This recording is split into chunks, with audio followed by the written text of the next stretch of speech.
अस्सलाम वालेकुम दोस्तों, द इंग्लिश लवर्स में हम आपको वेलकम करते हैं। और आज का हमारा जो टॉपिक है वो है चार्ल्स डिकेंस का एक बेहतरीन ही नावल डेविड कूपरफील्ड। तो आइए चलते हैं हम अपने टॉपिक की तरफ। डेविड कूपरफील्ड को चार्ल्स डिकेंस ने अपने बेहतरीन नावल करार दिया है। अपनी तख्लीक के बारे में मुसन्निफ़ का फ़ैसला अक्सर दुरुस्त नहीं होता, लेकिन वाकई चार्ल्स डिकेंस का ये बेहतरीन नावल है। डेविड कूपरफील्ड एक ऑटोबायोग्राफिकल नावल है जिसका मवाद डिकेंस ने अपनी ज़िंदगी से लिया है, लेकिन ऐसा करते हुए उसने नावल को बायोग्राफी नहीं बनने दिया। डिकेंस ने वो तमाम लोग जो उसकी ज़िंदगी में उसे मिले या जिनसे उनका वास्ता रहा इस नावल में किरदार बनकर आ गए हैं। कुछ किरदार डिकेंस ने तश्कील दिए जो अगरचे हकीकी ना थे लेकिन जिंदा किरदार बन गए। डेविड कूपरफील्ड ने 1850 में ईस्वी में शाया हुई। ये मुसलसल एक साल तक किस्तवार छपता रहा। डेविड बाप की वफ़ात के 6 माह बाद पैदा हुआ। जब ये पैदा हुआ तो उसकी खाला बेस्टी उसकी माँ के पास मौजूद थी। वो चाहती थी कि लड़की पैदा हो, मगर डेविड की पैदाइश पर उसे दुख हुआ। डेविड की माँ क्लारा बीमार औरत थी। डेविड को आया बेगोट्री के साथ गांव भेज दिया गया, जहां उसकी मछेरा भाई रहता था। गांव में कुछ दिन गुजार कर डेविड घर आया तो अपने सौतेले बाप को माँ के साथ जुल्म करता देखा। डेविड के साथ भी यही सलूक किया जाता है। एक बार जब मिडस्टोन ने डेविड को मारा तो डेविड ने उसके हाथ पर काट लिया। डेविड को एक स्कूल में दाखिल करा दिया गया जहां उसे मास्टर का जुल्म और सितम बर्दाश्त करना पड़ा। जब डेविड की मां मर गई तो मर्डस्टोन ने उसे लंदन की एक फैक्ट्री में मुलाजिम करवा दिया। यहाँ डेविड 10 साल रहा, मुसीबतें बर्दाश्त की। अगर कोई उसे यहाँ तसल्ली देता था तो वो मुकाव भर था। जब वो भी लंदन छोड़कर चला गया तो डेविड भी वहाँ से भागकर पैदल अपनी खाला बेस्टी के पास दूर चला गया। खाला ने भी जब जुल्म सितम शुरू कर दिया तो डेविड मिस्टर वीकफील्ड के पास चला गया। यहाँ उसकी मुलाकात एक बिन माँ की बच्ची एगिन से होती है, जो डेविड की पहली मोहब्बत साबित होती है। डेविड अब 17 साल का हो चुका है। वो ज़िंदगी में कुछ बनने के लिए किसी हुनर का मुतलाशी है और वकालत पढ़ने की कोशिश में मुख्तलिफ पुराने दोस्तों से मिलता है।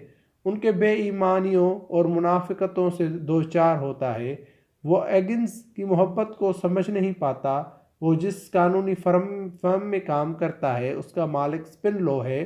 डेविड उसकी बेटी डोरा से शादी करना चाहता है, लेकिन डोरा का बाप मुखालफत करता है। स्पिनलो की वफ़ात के बाद उसे कानूनी फर्म से निकाल दिया जाता है। डेविड लंदन चला जाता है, शार्टेड सीखकर अखबार की नौकरी करता है। डोरा से शादी कर लेता है और ख़ुद कहानियाँ लिखना शुरू करता है और मशहूर मुसन्निफ़ बन जाता है। डोरा एक घरेलू औरत है।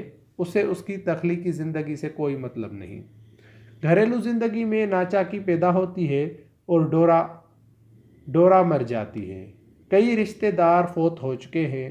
कई अलमनाक वाक़यात रोनमा होते हैं। डेविड अब लंदन का मशहूर मुसन्निफ़ बन चुका है। अब उसे एहसास होता है कि एगन्स ही उसकी असल मोहब्बत थी। वो एगन से इस वक्त जाकर मिलता है जब वो शादी करने वाली थी। डेविड उससे हाल दिल कहता है।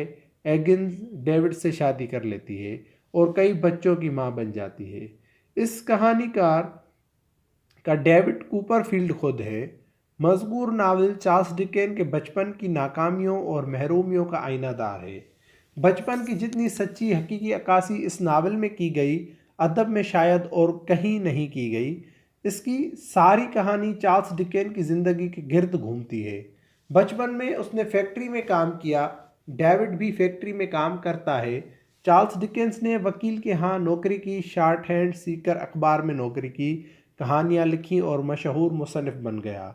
डेविड कूपरफील्ड ने भी यही काम किए। डोरा का किरदार चार्ल्स डिकेंस की बीवी केट का किरदार है। डोरा मर जाती है। केट को डिकेंस ने ज़िंदा रखा। एगिन्स का किरदार केट की बहन मेरी का किरदार है, जो चार्ल्स डिकेंस की बाहों में मरती है। उस नावल में चार्ल्स डिकेन ने उसे ज़िंदा रखा और उस ख्वाहिश को पूरा किया जो वो हकीकी ज़िंदगी में पूरा ना कर सका। मिस्टर मिकाऊ बरका का किरदार सारे का सारा डिकेंस के बाप का किरदार है।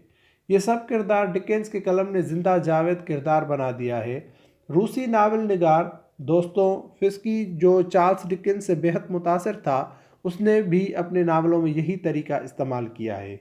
अपने बाप के किरदार को उसने हर जगह इस्तेमाल किया।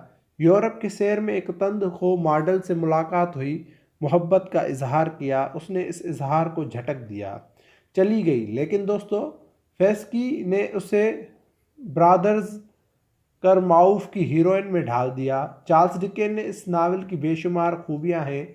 इस नावल में उन्हें गहरे प्लाट पर कहानी बनी है और दिलचस्पी में कहीं फ़र्क नहीं आया। फैक्ट्री, दफातर और स्कूलों में काम करने वालों को दरपेश मसाइल और मुश्किलात को बयान किया है। यतीमों, कश्ती पर काम करने वाले बच्चों के हकूक़ की बात की है और चाइल्ड लेबर की मजम्मत की है। अशराफिया के बनावटी अंदाज का मजाक उड़ाया है। उसके हकीकी असलूब में आकर ये सब चीज़ें कारी को अपनी गिरफ्त में ले लेती हैं। इस नावल के कुछ हिस्सों को सोशल और समाजी नाइंसाफ़ियों पर एक तनकीद कहा जा सकता है। विक्टोरियन अहद में ज़ाहिर होने वाली गुर्बत को डिकेंस ने बेनकाब किया है। लंदन के मुज़ाफ़ात में होने वाले जराइम और नाइंसाफ़ियों को बेनकाब किया है। अदालत में इंसाफ के नाम पर होने वाले बुराइयों का पर्दाफाश किया है। ये सब कुछ उसके नावल ब्लैक हाउस और ओलिवर ट्विस्ट में भी मौजूद है। तो आई होप आपको ये इंट्रोडक्शन पसंद आया होगा। अगर आपने अभी तक चैनल को सब्सक्राइब नहीं किया तो जल्द से जल्द चैनल को सब्सक्राइब करें और साथ ही बेल आइकन के बटन को लाजमी प्रेस करें ताकि हमारे आने वाली तमाम वीडियोस आप तक पहुंचती रहें। और उसके साथ साथ हमारे वीडियो को लाइक करें, कमेंट करें और दोस्तों के साथ तो लाजमी शेयर करें। आपका बहुत बहुत शुक्रिया।